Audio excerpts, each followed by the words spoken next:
Hey guys, welcome to my kitchen. Another big exciting day in my kitchen. Where are we going? Where am I taking you?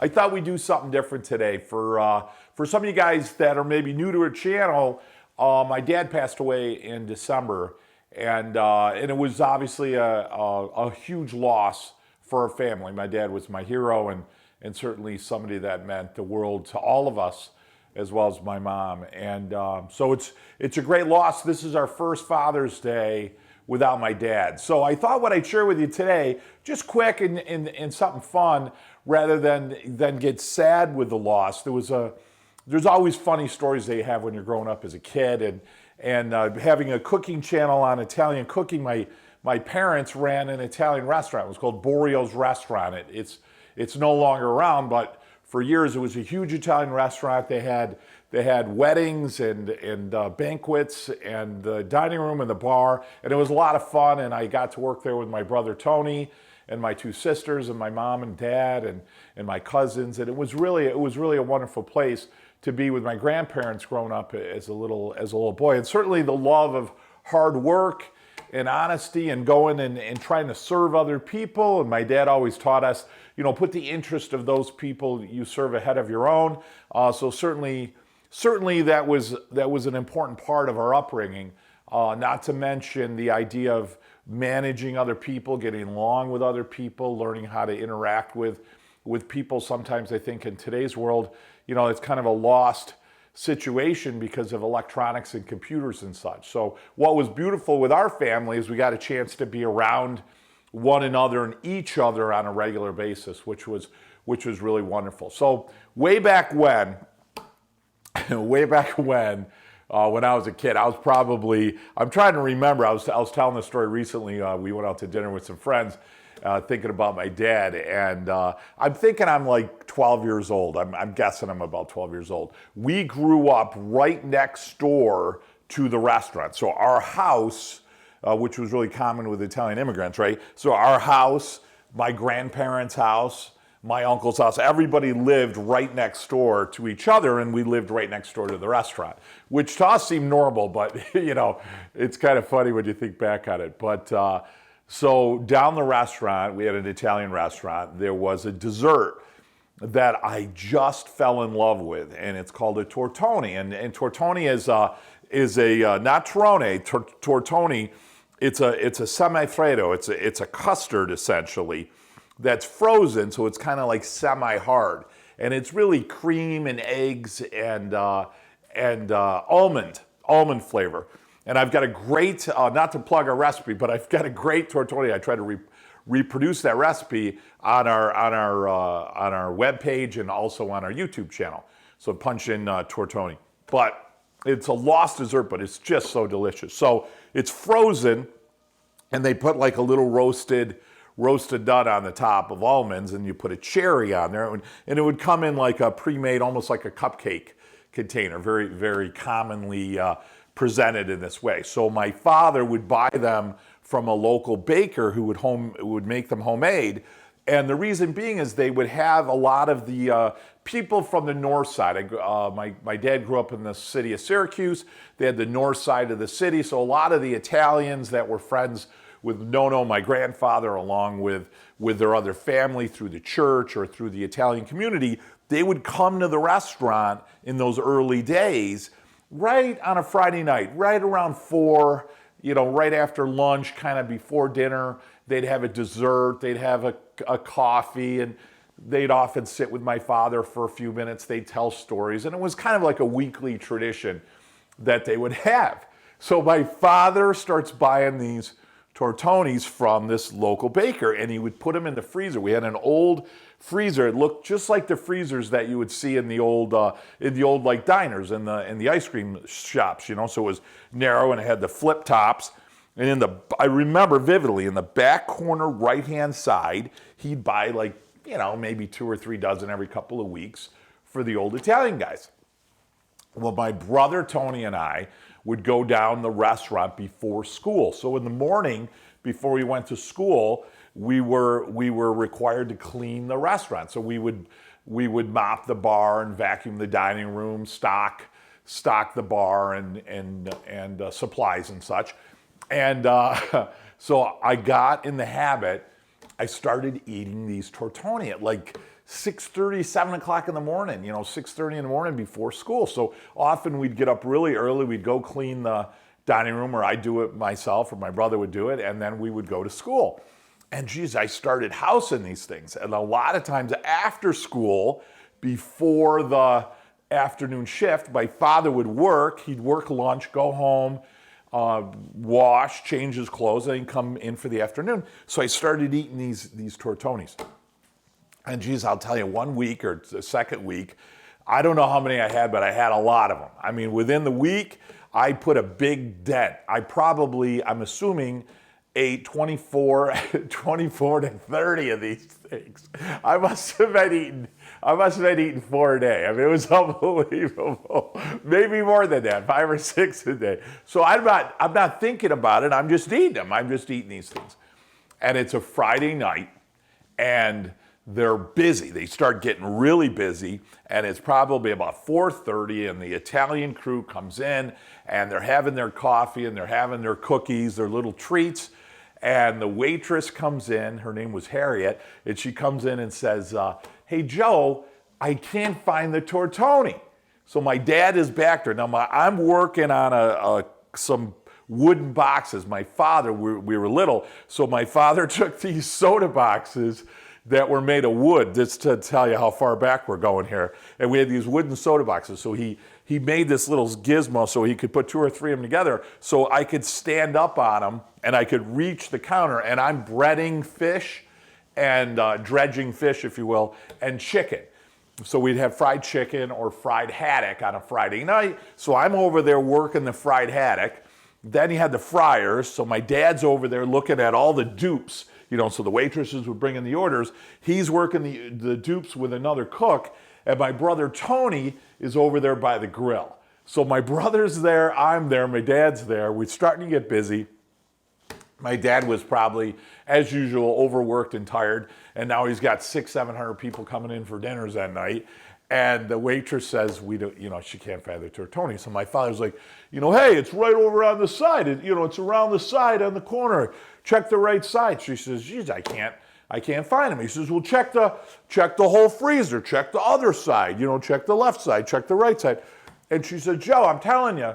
And now we're getting busy, And she said, Joe, I'm telling you, the tortoni aren't in there. And he's like, Jesus, go downstairs. He says, go downstairs, check the freezer downstairs. So she goes downstairs. We have a walk-in freezer. He's thinking maybe it got filled. Maybe they're down there. I'm getting nervous. I'm starting to think, holy Jesus, did I eat them all? I'm starting to go into a panic because I don't think I remember eating them all. I just remember just reaching in there and grabbing them, grab a spoon and vacuum and eat one and go clean the bar, grab another one, whatever. And she comes up, she goes, Joe, there's no tortoni. He goes, God damn it. And he'd have his apron over he'd always have his apron over his shoulder. We got a little music playing in the background. The dining room's getting really busy. Waitresses are coming in. And he goes over to the freezer, and I hear him slamming the tops, looking, pulling stuff out. Now this is becoming a mission because he's thinking, Jesus, I just bought a couple of dozen from the baker, so they're gotta be, where the hell are they? So all of a sudden, he knows that I love these things. He knows. And I must have been talking about them. Like, oh my Dad, I love those tortoni. I love those tortoni. So not that you could be there, but I'm trying to make you be there here. He comes around the corner because the freezer's on the other side of where we're working. He comes around the corner, and here's my dad. Kind of looks like me. He's a little thinner, and he's got his apron on, which has got, stuff all over the apron. He's got his towel on the side. I'm standing on these soda boxes, bread and fish. My dad's right over here. And he goes, Joe? And I look over at him and he goes, God damn it. He goes, did you eat all the tortoni? And he's slamming his hand. He's slamming his hand on the chop block right next to me. He was, veins. He's yelling, and I'm in a full panic, I think so. And I'm on the verge of crying. I'm getting embarrassed. He's yelling at me. The waitresses are all standing there. Half of the kitchen is cracking up. I mean, when you think back on it, it's just one of those things where you watch these old Italian shows and, and even some of the new modern ones like Cake Box or whatever, and you see these family dramas, and it was just one of those funny things from an Italian family, like, somebody screaming if they ate all the tortoni. So my father walks over and he's slamming his hand like, son of a bitch, why would why would I do that? And that I need him. And my brother Tony's over on the other side because he didn't like him, So he's standing over there just kind of laughing.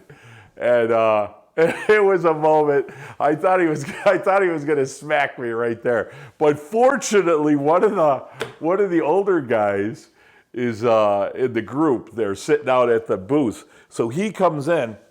He comes right through the door, and he says to my dad, like, hey, like, what's going on? Like, what's the, to my dad, meaning my father would go sit with him, like, hey, what's going on? Why aren't you coming out? And my father goes, son of a bitch. He says, I don't remember the guy's name, Benny, I think it was Benny. And he says, hey, Benny, son of a bitch. He says, my son, Joey, he ate all the tortoni, and he's slamming his hand on the table. My son, Joey, son of a bitch, he ate all the tortoni. And Benny was, I believe it was Benny. It was an older, nice guy. I think it was my father's, I think it was his godfather, actually. And he puts his hand on my father's shoulder. And I remember him looking at me. And my father, at this point, had kind of calmed down, gained his composure. And he says, that's okay. He says, that's okay. You got any spumoni? And when you think about it, it's like, can you be more Italian than that? So it's... Spumoni is, for those of you who don't know, it's an ice cream, and it has vanilla, pistachio, strawberry, and chocolate. So it's got like little lines of ice cream, so they would have the ice cream maybe with a biscotti, like a cookie or two, and then they would have their espressos or their coffees out in the dining room. So it was just hysterical. It was like, well, that's okay, like, what, kids will be kids. He didn't say that, but I remember him kind of looking at me like, well, whatever. He says, you got any spumoni? My father, probably thought, Jesus, did he eat the spumoni too? Which he didn't say. Which, fortunately for everyone, there was plenty of spumoni in there because I didn't love spumoni. It was okay. But tortoni to me was absolutely delicious. It was absolutely delicious. And it's one of those funny moments that when you think back, sometimes I don't think you realize your upbringing, or sometimes the ethnicity of your upbringing, how Italian our family was in the day, because you don't really know what you don't know, and we only hung out really at those early ages with a lot of other Italian families. So it was a lot of fun growing up, and my dad was such a great guy, and in every way. He was very funny and very humble, very giving. And I think back, maybe the poor guy was working 90 hours a week. He'd come home, he'd get up in the morning, 6 o'clock in the morning. He'd go put prime rib and turkeys and chicken and such in the oven. Then he'd come home, he'd go to bed, and then he'd get back up, have breakfast, go back down, work the lunch shift, come home, take a shower, change his clothes, work the night shift, work till 2, 3 o'clock in the morning sometimes, and to provide for his family, certainly, and make sure that we all had all the things that we needed, and provide and take care of my mom. And my mother was so wonderful in her way.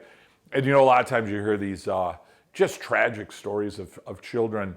You can't pick your parents and you can't pick your situations. And I have to say, I was, and my brother and my sisters, we were blessed. We had the two most beautiful people as our parents, and we had such a beautiful upbringing, and I really feel blessed. It certainly, when I hear those stories, it makes me realize how lucky and fortunate we were to be bestowed that beautiful family that we were allowed to have. We were very lucky. So I didn't mean to ramble on, but it was a funny story that I remember of my dad. And it was just one of those moments, I think, afterwards where you realized, a few years after, when you play that back in your head, what a bunch of Italians the Boreos were. It was really funny. My grandmother was there, and Nona, and she was a sweetheart. She was probably trying to rescue me. My mother was the hostess down the restaurant, so she was probably out in the kitchen or in the office. So it was, or certainly serving the North Side seniors. They're coming in, spending some time with my dad and my grandfather and such. So, but for today on Father's Day, I just remember how mad my father was in that moment, and it ended up being a great night, and we had a fun time, and I'm sure I went out there and had spumoni ice cream with the crew after I got yelled at. So thanks so much for being part of Cooking in Town with Joe and our stories and recipes. And make sure you guys, if you haven't already, subscribe to the channel, click the red button. Always give us a thumbs up, hit the notification bell. We've got a lot of great things happening with Cooking in Town with Joe. And we've got a travel coming to Italy for the month of July. We'll be doing new recipes and interviews and a lot of pictures. We're going to be having a lot of fun.